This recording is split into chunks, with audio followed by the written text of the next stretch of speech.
Hi YouTube, this is Lisa, the Wealth at Home Mom from thewealthathomemom.com. I wanted to stop in here and make a streaming video because literally it's all I'm seeing in news feeds, on Twitter feeds, on Facebook feeds, on every social media outlet out there, and probably a lot of YouTube channels are either streaming the video, talking about the video, or what have you. So I think it's a conversation we need to have. Honestly, I do. So everybody knows about the Starbucks video, okay? Actually, as of today, 2 Starbucks videos where it seems that we have one set of black men being called out by the police for sitting in Starbucks without ordering while they were waiting for their friend. I think that's awful. But unfortunately, it happens. And the second one is a gentleman at a Starbucks, actually a local Starbucks here near where I live. I live in LA, and this was in Redondo Beach, which is maybe 10-15 minutes away. A young white gentleman came in and asked for the bathroom code, given to him, no problem.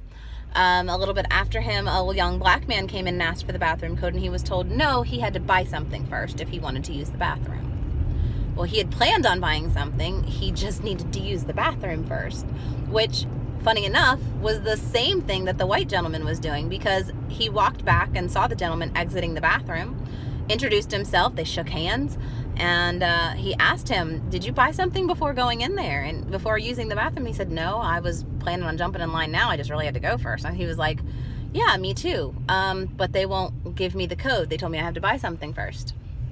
Which both of them were a little bit stunned by this. And it's become,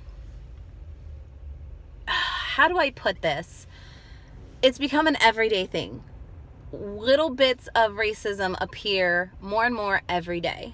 Whether it's a security guard following a black person around a high-end shop because they don't believe they have the money to shop there, or whether it's a black person being pulled over in a high-end car because they don't feel that they should be able to afford that car.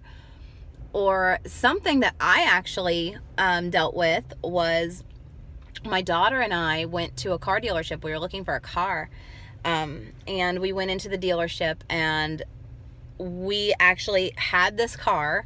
We had signed all the paperwork, but there was something that we needed to come back the next day for.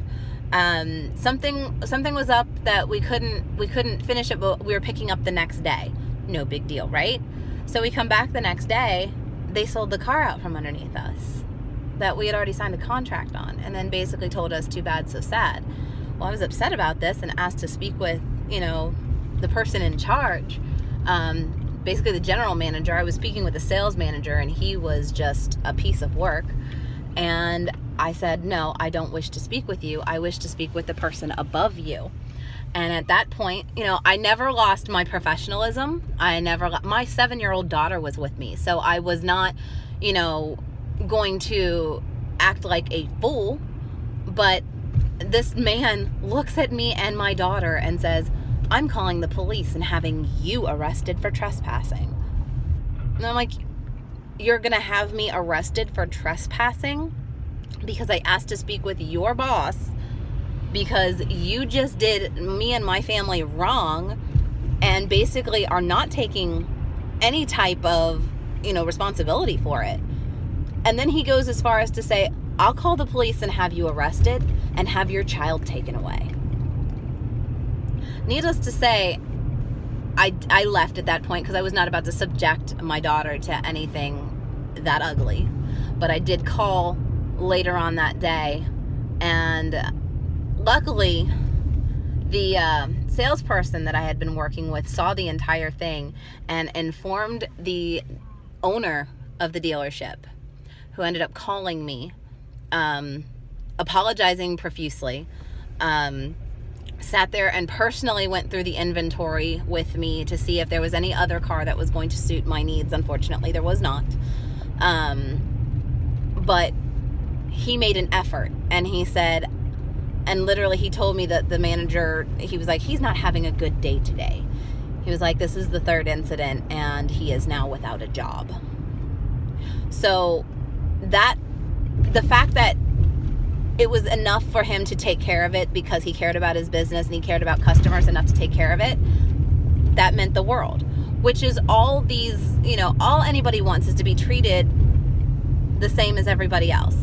The problem with these guys in Starbucks wasn't that they weren't causing a bunch of issues. They weren't, you know, hooting, hollering, playing rap music loud, or playing, you know, cussing up a storm. They were real estate brokers. Now, if any of you know what real estate brokers are, those guys are, they're some pretty cool dudes. They know what they're doing. They have a very stressful job, actually.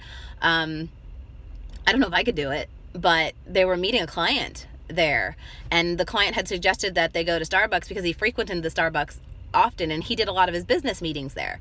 So that's why he suggested they go there. They got there early and sat and waited for him.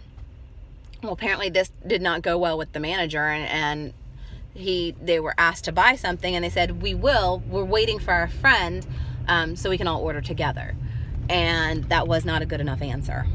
And at that point, she called the police. I equate it to this. You go to a restaurant, you're meeting a friend. Your friend is running late, or maybe you got there early. The waiter comes up to your table and says, can I start you off with a drink? You say, no, thank you. I'm waiting for my friend. I'd like us to order together. Does the waiter immediately say, I'm going to call the police because you didn't order a drink right away? No. They say, okay, thank you. Just let me know when you're ready. Why was this not treated that way? Not to mention the fact that there were 4 white customers, and actually many of these customers have actually come forward and said, you know, why did this not happen to me? Because they had been sitting there for over an hour, hadn't ordered anything. They were sitting there completing, I think one was completing a paper, another, and a couple others were having another business meeting, but they hadn't ordered anything, and asked the police, would we be arrested too?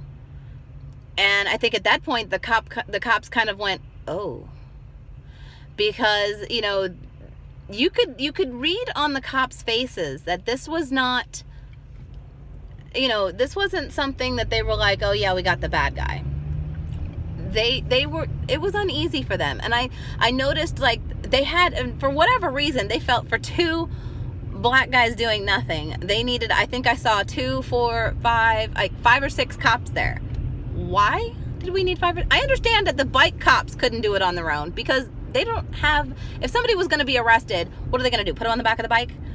But at that point, you know, extra people didn't need to be called in. I could understand a car being called, you know, in case somebody did need transport. But why did they need 5 to 6 cops?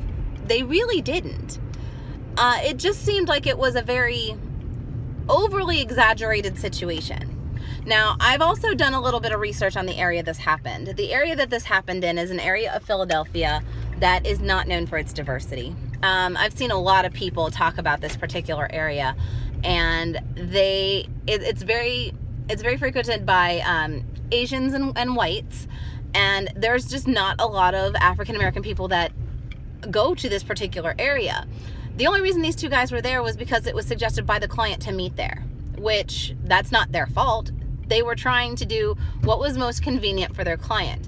Also, the fact that their client showed up as they were being handcuffed and told the police and the store, I'm the one they were waiting for.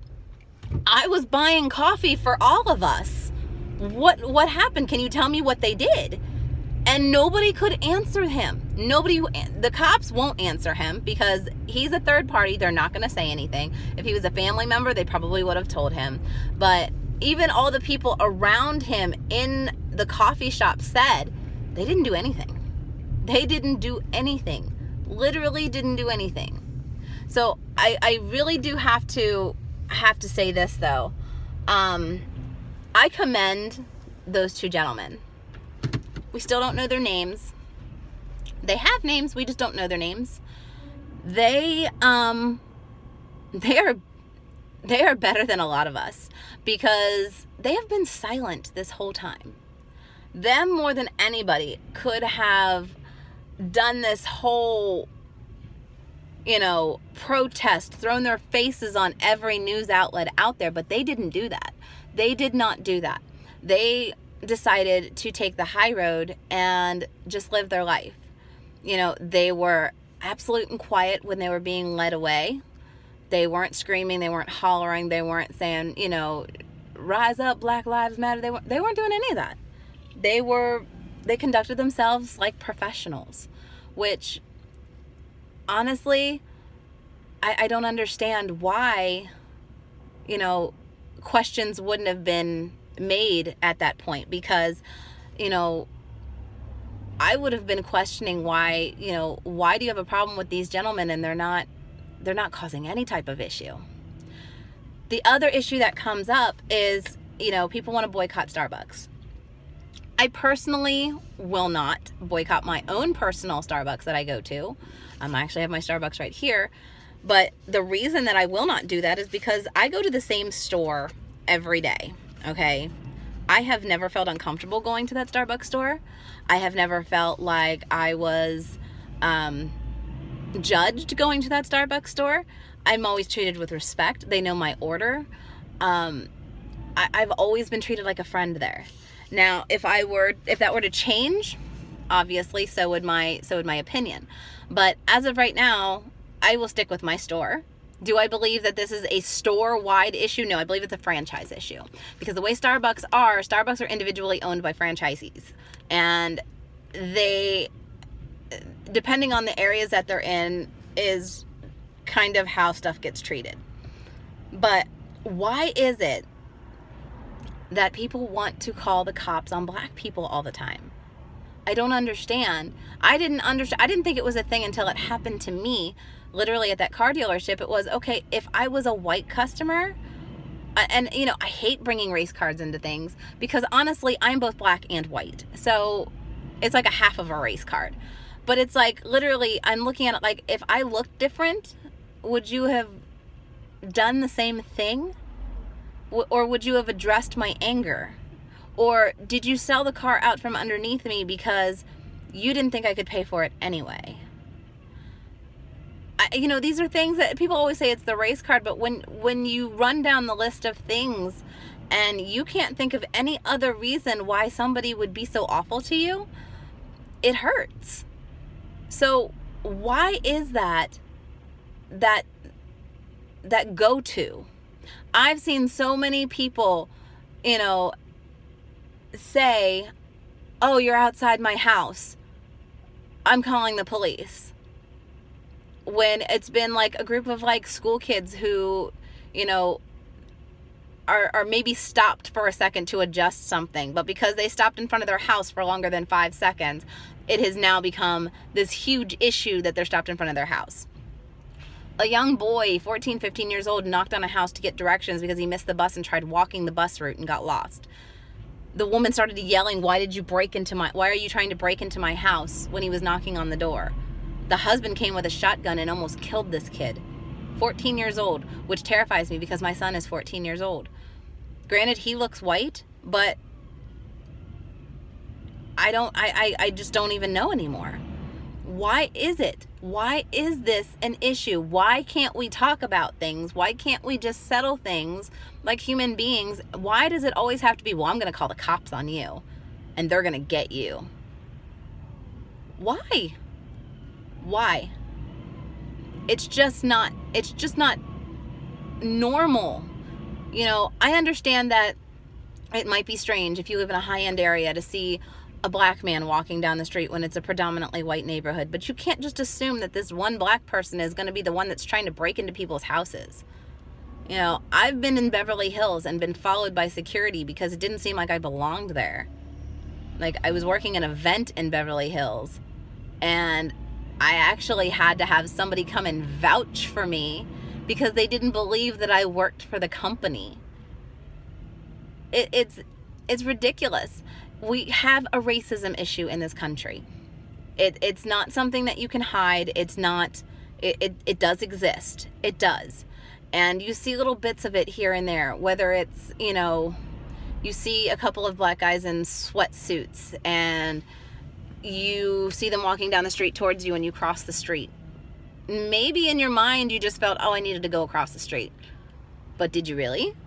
Was where you were going across the street? Or when you're going for a job and you stare at that equal opportunity box and you wonder, should I check it? Because you know that there's a possibility you're not going to get an interview telling what race you are.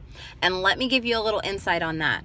I actually filled out 5 different applications.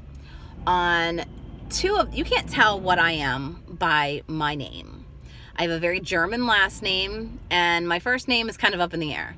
So when I did this and I filled out the applications, on 2 of them, I did not check the equal opportunity box. Obviously they know I'm a female in my name. On the other 3, I did check the equal opportunity box and let them know that I was of 2 or more races, and then you have to click African American and Caucasian, let them know you're 2. The 2 jobs that I did not check the box for, I was called for an interview. The 3 that I did, I was not. So I don't know how they're doing applications, but I know that that those boxes are supposed to be for diversity purposes, to make sure that, you know, people are being treated equally. But in all honesty, all it is basically saying, oh, well, here's 9 black people and 9 white people. Which ones would you rather hire? And you're giving them the opportunity because they don't know who you are. They haven't heard your qualifications. They haven't met you face to face. They're opting not to. Now, they may come up with some kind of a BS excuse as to why that was. But I'm sorry, but if all 3 applications I checked this box, you didn't even want to bother to meet with me in person, to hear my qualifications, to hear how I do things, to see me face to face, then there's a problem. It's out there. We can't pretend it doesn't exist. We just can't. So it's time to start the conversation. Whether you start the conversation with a friend, a family member, a stranger, I don't care, but you need to start the conversation because it's out there and we need to stop it. And the only ones who can stop it is us. So have a great Tuesday, guys, and I will see you on my next YouTube video. It's going to be more put together, not a live stream, but everything going on, I just had to jump on here and I had to kind of put my 2 cents and my venting in. So again, my name is Lisa. I'm the Wealth at Home Mom from thewealthathomemom.com, and you have a great day. Bye.